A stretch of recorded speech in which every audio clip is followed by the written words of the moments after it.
When you hear the word harem, what comes to mind? Let's be honest. It's probably a world of silk pillows, veiled dancers, and forbidden pleasures, right?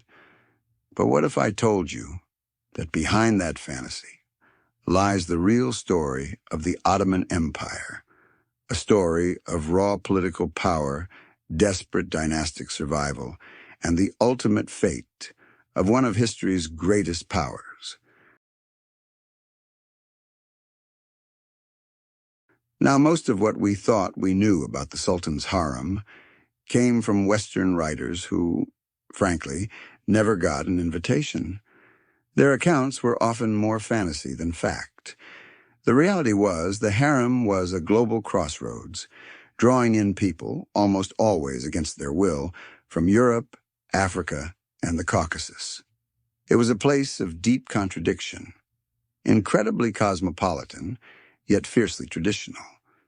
And here's a key thing to remember. The Ottomans didn't just invent the harem out of thin air.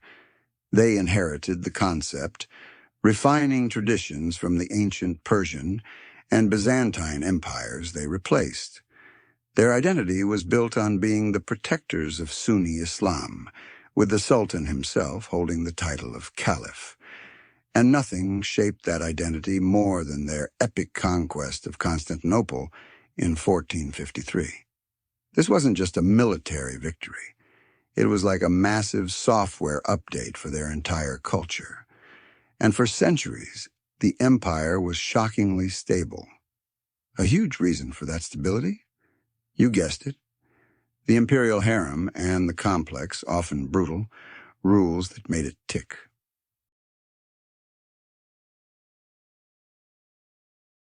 Okay, let's rewind a bit. The Ottoman state first appeared in the late 13th century, led by a warrior named Osman I. His successors went on an incredible run of expansion, and soon they took the ultimate prize, the legendary city of Constantinople. This victory gave them access to centuries of Byzantine knowledge and tradition, which they brilliantly adapted. As their empire grew, its diversity was reflected everywhere, but nowhere more than inside the Imperial Harem. And we have to be specific here. When we say the harem, we mean the Imperial Harem. In truth, any wealthy Turkish household had a harem, which was simply the private, secluded quarters for the women of the family.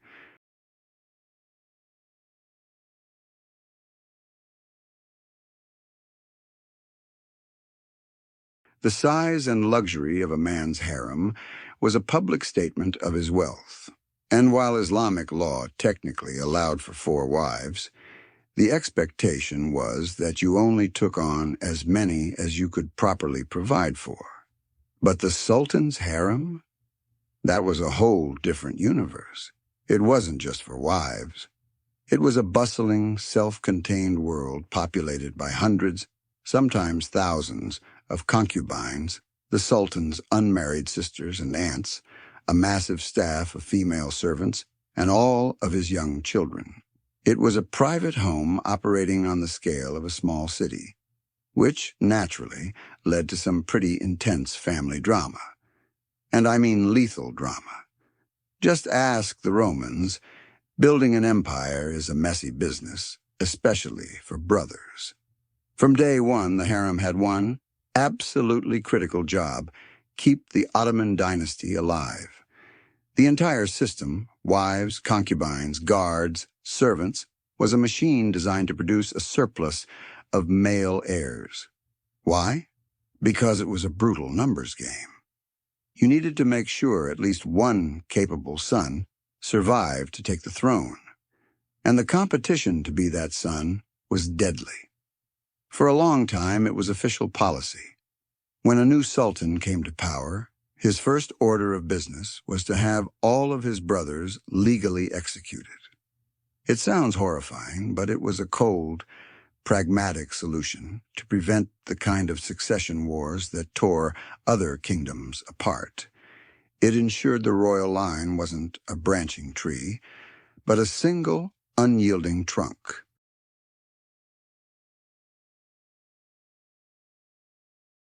So who actually ran this place?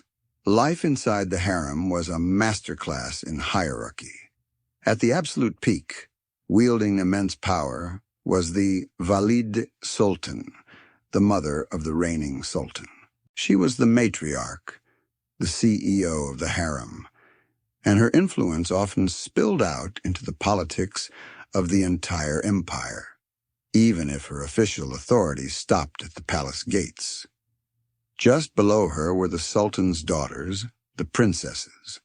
They weren't heirs, but they were high-value political chess pieces, married off to powerful statesmen and generals to cement alliances and ensure loyalty. But remember, the Ottomans were strictly patrilineal. Marrying a princess didn't get your kids a claim to the throne, which was a clever way to keep the power locked within the dynasty. Then you had the concubines, with their own fierce ladder of promotion. A woman's entire world depended on catching the sultan's eye. Those who didn't remained servants. Those who shared his bed, but didn't have children, held a higher, but still precarious, status. And for a while, there was a wild rule. Once a concubine gave birth to a son, her intimate relationship with the sultan was over. This was to prevent her from scheming to get more sons and playing them against each other for the throne. The women who reached the top became one of the 4 official consorts, or cadins. The most senior of these was the bashkadin. Every step up that ladder meant better rooms, more money, and real power.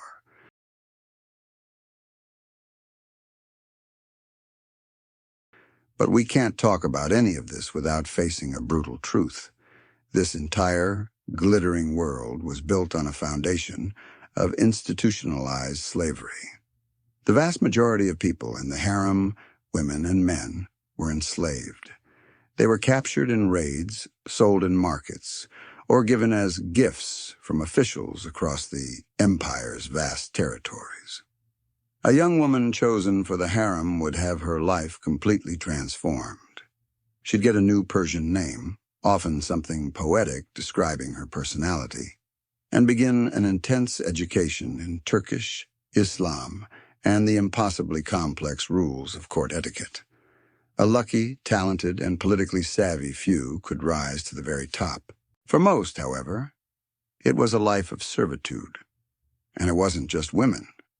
Men were essential to the harem's security and administration, but their presence required a drastic procedure. No man, other than the sultan and his young sons, could enter the private quarters. The guardians of this world were the eunuchs. They were divided into 2 groups, the white eunuchs and the black eunuchs. White eunuchs, often from the Balkans or Caucasus, handled administrative tasks. But the black eunuchs, usually from Africa, were entrusted with the inner sanctum. They held incredible power, and their leader, the Kizlar Aga, was one of the most powerful officials in the entire empire, controlling access to the sultan himself. These eunuchs were central players in court intrigue, especially during the period that would become known as the Reign of Women.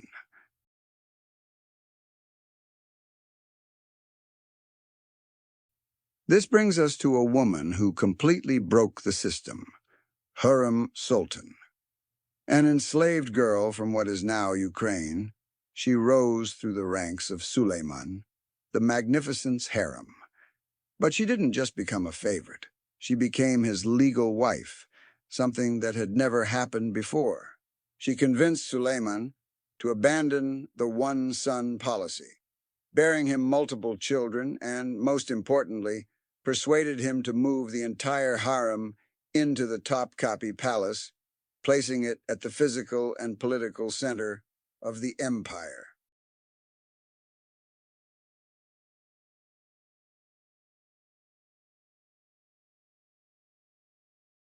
After Hurrem and Suleiman, the game changed. Sultans were often younger, raised entirely within the palace, and more easily influenced by the powerful women and officials around them. The age of constant conquest slowed, and the empire's focus shifted inward. The brutal tradition of fratricide was replaced with something almost stranger: lifelong house arrest. The Sultan's brothers were confined to a luxurious set of rooms in the palace called the cafes or the cage. It was a gilded prison, but a prison nonetheless. This reign of women lasted for about 130 years. As the empire began its long, slow decline over the next 2 centuries, the harem's direct political power faded with it, though the institution itself survived until the very end. After being on the losing side of World War I, the 600-year-old Ottoman Sultanate was abolished, and the modern Republic of Turkey was born.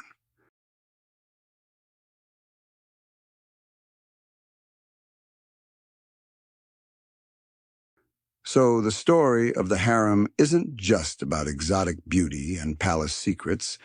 It's the story of the Ottoman Empire itself. You can't understand one without the other. It was a place where enslaved women could rise to become the most powerful figures in the land, shaping a world empire from within a locked room. The Ottomans had incredible highs and devastating lows. Their empire was built on a system of slavery and ruthless control, but that same system created a dynasty that lasted for 6 centuries and ruled over a massive portion of the known world. It's a powerful reminder that history is never a simple fantasy.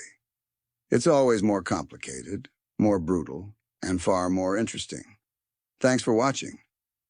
We love exploring the complex truths of the past, so if you do too, stick around for more.